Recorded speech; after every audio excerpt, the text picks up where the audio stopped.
Hi everyone, welcome back. Today I'm going to discuss strategies for specifically, this is kind of targeted more so towards the anxious and fearful avoidant while they're in their anxious mode, in getting needs met and understanding how to communicate and also identify who is an actual support within your kind of ecosystem. Because I think, you know, we all kind of have these friends or people around us where we're giving to them, and, maybe it's not a reciprocal or mutual type of relationship in that way. And, everyone, like with the anxious or the fearful avoidant, I think it is important to learn how to accept help and how to actually navigate asking for help. So I think that is a major theme that I come across in kind of my journey and just like research in the types of attachments styles, and something that I actually executed myself because it's a common trap where the anxious or, fearful avoidant is having some resentment and feeling kind of alone or abandoned simply because they weren't able to articulate exactly what they needed in certain moments. Um, so for example, with the stalking and things like that, I needed I needed to be able to feel seen, like what I'm going through. And that was important for me to feel supported. Maybe people don't have the solution or know what to say. And I think that's a common thing because as I have opened up to people that have displayed care in other ways and have supported me, for years and in other ways where it's like, okay, I've had this trust established with this person. I know they have my back. um, but why is it they shut down when I open up about my emotional state? And it was leading to this kind of really depressed feeling where it was like, okay, like when I actually need, the one time I'm actually trying to ask for help or like support, and that meant, emotional attunement to me. So I don't typically need a lot of like actual, someone doing something for me, or I mean, that's great. Like, okay, but I think in that moment it was more so the emotional connection that I really needed. And it's tough in identifying people that you can trust, but then also to layer on top of that, it's a weird situation. People don't know how to respond. And I think I really had to, um, I mean, when I was opening up to certain people and then they would get awkward or like shut down, I was kind of like, oh, they're not a trusted person. Oh, I can't open up. And so with my wounds of being dismissed, um, that really hit hard for me. And I think that's probably something similar to what other fearful avoidants have gone through. If your needs were or emotions were dismissed and minimized your entire life, and then when you're an adult and you need some sort of outlet, you need that support, that can feel like a huge blow because it's just happening all over again, and it's just kind of feeding into that inner voice or inner perspective. So um I realized, okay, one of the one person that has had my back for years and years and years, and I wanted to figure out, okay, like I'm because when I opened up I was like ignored and dismissed, um and then it led to like this like horrible feeling. I wanted to really address it because um I think it was I kept having dreams too, and And that's some of the Carl Jung kind of identifying the shadow and the subconscious. And I kept having dreams that kind of reflected this feeling and experience that I had with this person. And like in all the dreams, it was like so reflective where the person was asleep during chaos and like someone trying to kill us. And like, so it was like, okay, I keep having these like crazy dreams where this person is like, um, just asleep and like not there for me or not present. And so it was showing up in all these other ways, and then just, feeling like depressed and stuff. So my strategy was to simply have a candid conversation about how I felt in those moments. And I think that has to be done pretty strategically, especially like who the person is, like their ability to handle you expressing their feeling or your experience as a result of how they acted towards you. So it's important to say, I think, preface, like, how much they do for you, and like you're so appreciative and you wanted to bring something up. I think it's so important to ask, like, can I bring something up? And so that they're prepared, like, okay, this person is going to start talking about their emotions, and I need to kind of get in that zone of like, okay, I need to listen to this person's emotions. And yeah, it ended up being, a really healing moment. And I wanted to just share that insight because I do think that it shows up in so many different dynamics when you are constantly brushing your feelings aside and then giving to other people and not able to receive. So I think it is really important to explain that. And then even in a more recent kind of dynamic with this guy that I expressed interest in, and I know I brought this up in a previous conversation, and that too is another topic that I'd like to touch on. Yeah, so with that, I was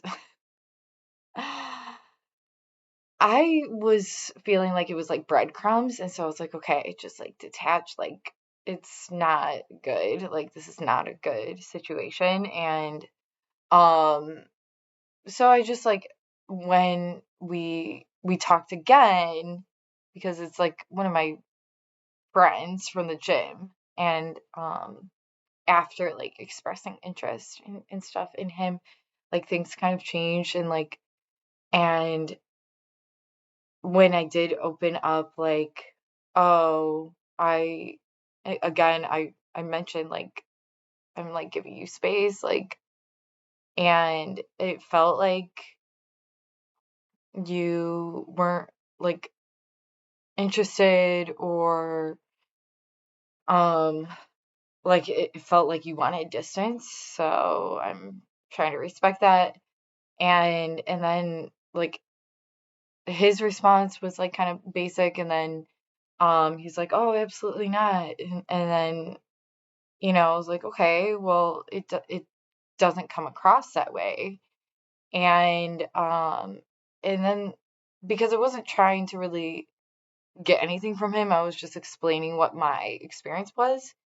And that's another thing too, where it's like, I think with dating and dynamics between men and women today, like, is so strange nowadays, because there's so much like content out there that's telling guys how they're supposed to act towards women. And um yeah, so like if someone's going to be playing mind games, like I'm not into that, and I have no tolerance or like energy for that, honestly.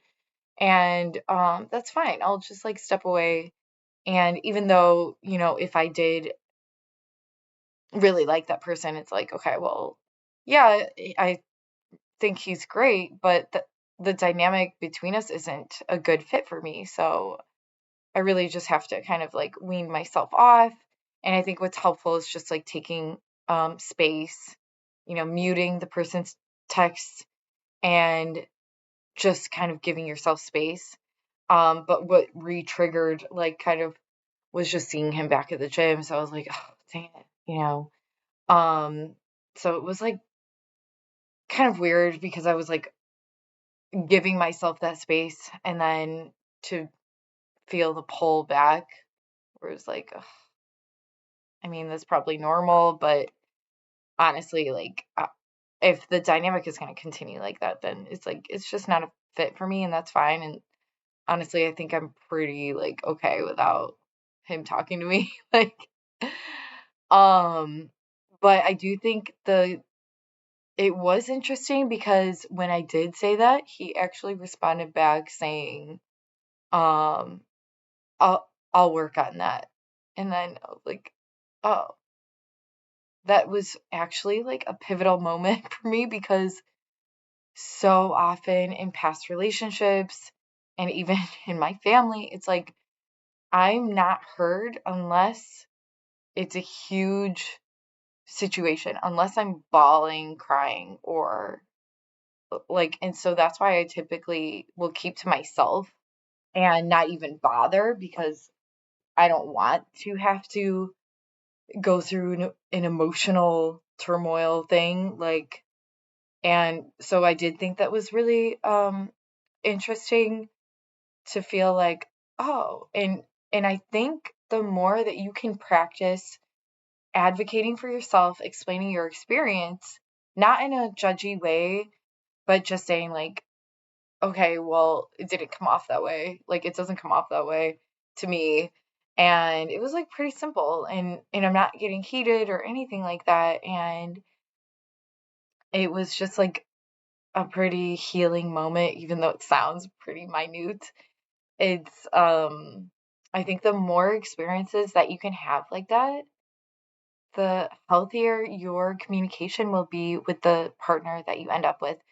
And so I am just trying to do more communication and practice this, open, transparent communication style. Because I do think that it's changing how the brain interprets like confrontation and things like that because for so long it was like conflict is bad and leads to horrible things and like you have to shove your emotions down because no one's cares and no one's going to acknowledge them. um and I think that's a common thing with fearful avoidance because typically what I've seen just in the research and from my own experiences is um just bearing everything down and then eventually it comes out and it's like an explosion. But honestly, with a lot of the relationships where I would say something how I feel or whatever, and then if the guy is minimizing that, I just step away. I'm like, okay, well, he's never going to look out for my needs. Like, bye.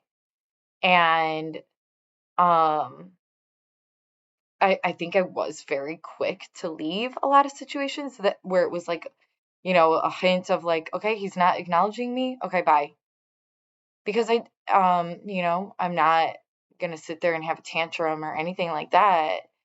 So I think having healthy dynamic where you sit them down and kind of prep them that this is a serious situation because possibly they are interpreting it in a way where it's like they don't they don't understand that this was a big deal for you. So I think there's that piece too to it. Like I have to kind of convey that a little bit better because maybe they're just thinking um oh, like she's fine. There's an example where I was like sick with COVID and then the guy like didn't really care. He didn't ask if I was fine and like and I had said I was gonna do yoga or something like that. And so he interpreted this whole thing, like I think he thought I was lying, like I don't know. But like honestly it that is not healthy. Like if I'm telling someone that I'm sick and I can't go somewhere, but then their reaction to that is to have a girl like sleep in their bed, like, okay, that's unhealthy. I mean, granted, he said the girl is like a good friend, blah blah blah blah blah. But still, it was like literally my everything shut off after that. I was like, I was ice, and for good reason, because if someone isn't going to acknowledge when you are speaking words, like if they're just gonna brush it off, like they're telling you how much they value what you say and how you're feeling.